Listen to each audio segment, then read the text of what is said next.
ng artista. Yan ang maganda. Kami marami experience. Alam mo, nung araw, ibang-iba ang patakaran ng mga press people. Napakaiba sa ngayon. Nung araw kami dito sa Pagita, wala kaming pakialam sa press people. Basta kaibigan namin sila lahat. Si Dr. Perez, si Mrs. Vera, si Mrs. Perez ang namamahala sa press sa amin. Basta tatawagin kami kung may interview.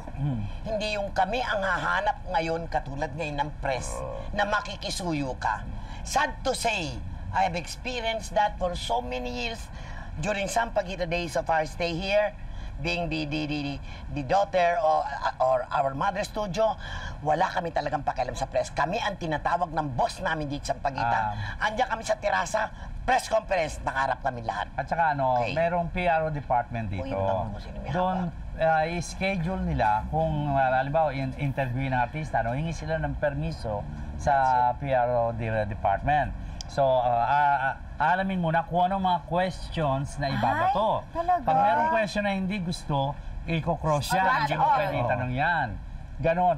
At talagang ang press hindi pwede yung ugali na yung tatakutin mo artista. Hindi pwede yun. Dahil ididemanda ng company pag meron kang sinulat na hindi maganda sa atin. Protektado. Totoo na everything is nakaschedule. Pag hindi ka nakaschedule, hindi pwede. Hindi pwede. Walang yung hindi sila pwedeng gumiretso sa inyo na makiusap. No such thing like that before. Mas protected talaga kayo nung time na yun. Eh, kumusta naman ang mga love teams? Siyempre, yan ang forever. Parang noon palang may love team. Pwede ako Yung mga love team ninyo noon. Tita Glo. Si Gloria Romero.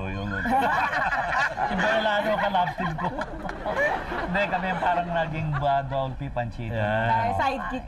Sa mga bata, kami ang sidekick. Tito Ricky, siyempre. Si Tita Rose. Yeah, si Rosemary.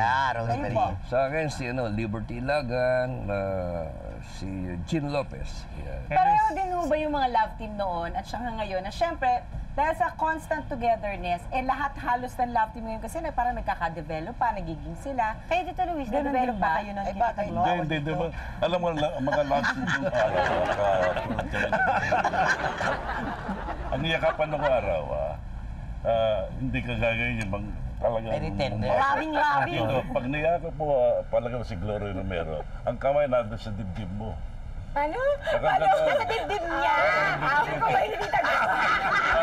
Hindi ba?